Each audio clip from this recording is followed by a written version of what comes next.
When and where were you born? First day of May, 1921, in Tyler, Texas. And was your father in the Navy? No, no member of my immediate family was in the service until World War II, and that was only a brother. Did your brother serve in the Navy? No, he served in the Air Corps. Was he an officer? No, he was not. Radio instructor. You grew up in Tyler? Yes, I did. What did your father do?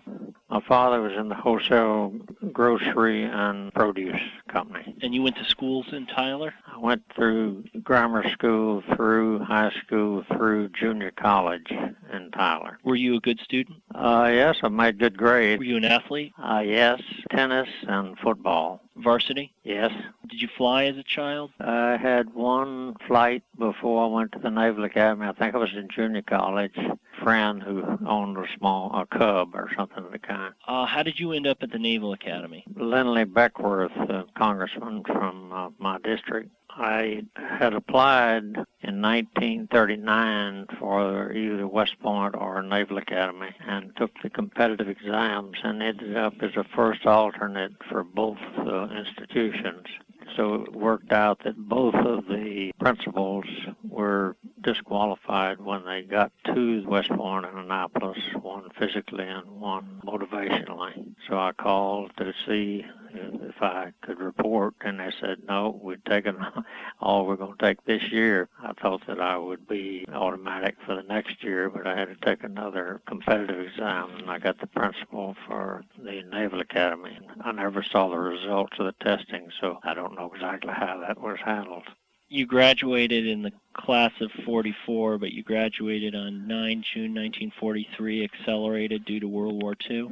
That's correct. Where in your class did you graduate? I was about 135, something like that. We had 730, I think, graduates. So your grades remained pretty high? Fairly high. Were you involved in clubs or athletics at the academy? I played battalion football and played on the plebe tennis team, but I never played varsity sports there. You did a youngster cruise? Did a youngster cruise, which was in Chesapeake Bay. I think they were afraid to let us out of the Chesapeake in those days, and we were on small boats, YPs and sub-chasers, and went on a gunboat called the Jamestown down as far as Virginia Beach and Norfolk. Insignificant cruising because of the war, and also we were studying all summer. You didn't originally choose aviation as a branch. We were not permitted to. Had an opportunity to select the area that you wanted to serve in. I chose cruisers. I got that because you had your option in accordance with your class standing at graduation. And I got assigned to the USS Helena, a light cruiser. Where did you serve with the Helena? I did not report to her because after we graduated, we were sent to Florida to serve as what they call technical observers in operational training to acquaint us with naval aviation. I think the objective, of course, was to encourage more to go into aviation. Before I got down there, the Helena was sunk. It was about June, I think, of 43. And they shifted me to the USS Princeton, which was a light carrier, and that was my first active duty assignment with the fleet. Fortunes of War? Yes. You saw action in the Asian Pacific raids on Treasury, Bougainville, Gilbert Islands, Marshall Islands, Hollandia, and the Marianas operations? Palau and the first Battle of the Philippine Sea. We went into Ulithi, Anchorage, to get ready for the Battle of the Leyte Gulf, and I was detached in Ulithi to go back to flight training. 4 days later, the Princeton was sunk. Bupers was doing a pretty good job of moving me around, I thought. During these battles, you were a battery control officer? A port battery control officer. And you were in charge of the battery? Yes. And that class ship, we only had 40 millimeter and 20 millimeter guns, nothing big. Did you see targets? Yes. We were under attack 2 times by low-flying Japanese flying Zeeks, and I think we saw Mavis one time. Did you hit anything? We knocked down one plane. It didn't actually crash until almost the horizon, but that was the only one we had. Did you take rounds? No, there were a few rounds on the ship, on the flight deck, and we did get hit by the battleships that were in company with us, and these planes are flying at very low level, so they were firing at them and didn't stop on the right bearing, so they raked our flight deck a little bit, wounded about 14 or 15 people. I was not wounded. What did you learn from this experience? Well, I gradually learned that it was more serious business than I thought when I reported aboard. Most of my shipmates were survivors of the sinking of the Hornet, and the first time they got a raid warning reported 100 and some odd miles away, they all got in their flash-proof clothing and their life jackets and their helmets. We were at Colonel Quarters, of course. And I said, "What are you doing putting all that stuff on?" He said, "If you'd been where we were, you'd understand." So I learned dealing with enlisted men, which I didn't learn much at the Naval Academy about that. What lessons about dealing with enlisted sailors? Well, we had a bunch of hard-working young men that were easy to manage, and adopted a motto that I kept on my desk about that time for the whole career. It said, "I must hurry, for there they go, and I'm their leader." But I found that was the case, and every tour of duty I had reinforced my belief in that. So you detached from the Princeton and you went to the Naval Air Station in Ottumwa, Iowa on March 1945. But you did your flight training at Corpus Christi? Well, I did my primary flight training in Ottumwa. And then I went to basic in Cabinets Field in Corpus Christi and advanced in Walden Field, and then got my wings and went to Beeville for pre-operational, and from there to Opelika at Miami for operational training in F6Fs. What did you train on? I trained in the Stearman for primary and the SNJ for basic and advanced, and the SBD Dauntless in pre-operational, and the F6F in operational training. Your impressions of the F6F? Well, it was a fine, stable aircraft. It didn't have a whole lot of maneuverability, but it was good until I compared it to the F8F Bearcat, which was my next one, first squadron. That was when you joined the Squadron 18? Yes, it was VF-18 when I first reported to it, and they changed it to VF-7A shortly thereafter. By this time, the war was over? Yes, the war actually had ended just before I got my wings. Were you married? I got married when I reported to flight training in Ottumwa. Who did you marry? I married Margaret Gouldsby.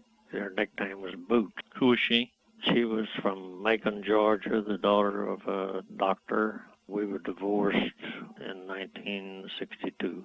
You met her at the academy, or? I met her while we were down in Florida in that operational training indoctrination right after graduation at the Naval Academy. And then I married her about 20 months later in New Orleans on my way to Ottumwa. With Squadron 7, you embarked on the Leyte on a med cruise? Yes.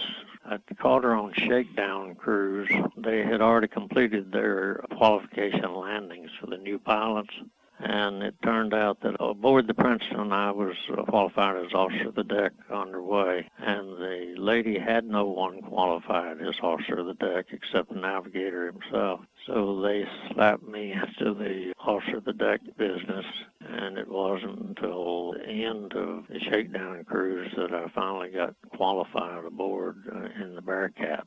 That was my first carrier landing because I didn't get any in flight training or carrier qualification in Jacksonville because the ship that they were using had run aground, so they sent direct to the squadron. Did you fly at night? Oh, we flew at night, but we didn't fly off the ship at night in those early days. We finished that shakedown, then we went on down to the west coast of South America to Callao, Peru, and Santiago, Chile. And we acted as the flagship for Admiral Leahy, who was representing the U.S. at the inauguration of the new president of Chile. And then we came back and went on a second fleet maneuvers down the Caribbean, and we started night qualifications, but they were canceled due to the fact that we were making too much noise over the local port city there. After that Mediterranean cruise, you went in August of 48 to July of 49 to the Assistant for Development, Logistics, and Code Programs, Mobilization Programs Division, Office of the Chief of Naval Operations.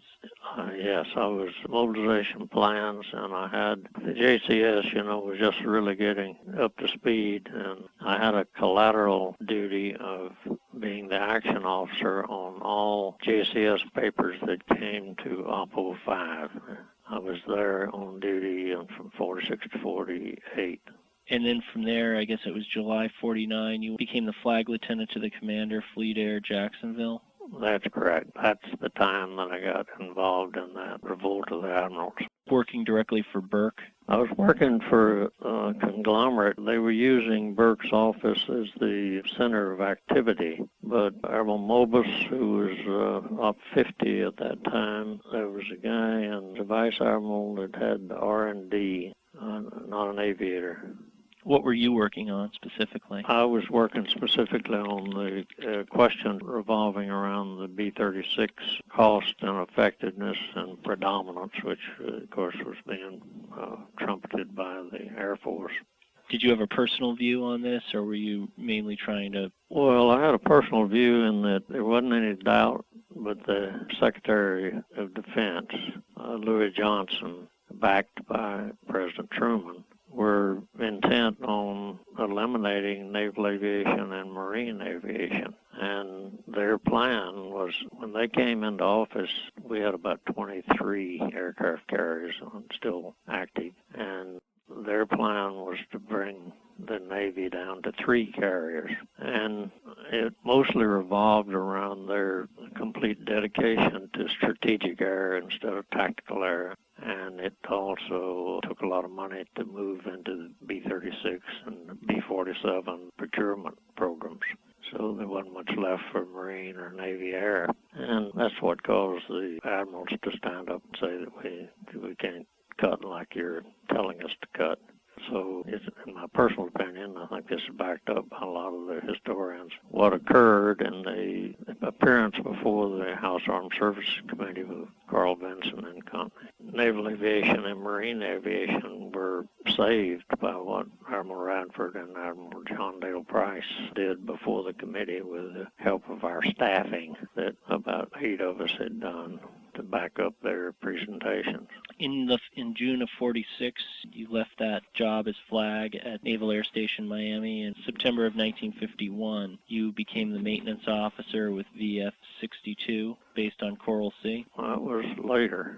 Let's see. Yeah, from Jacksonville, I went back to Washington as aide to the Deputy Chief of Naval Operations for Air, who happened to be the same admiral that I was working for down in Jacksonville. Who was he? Cassidy, John Cassidy.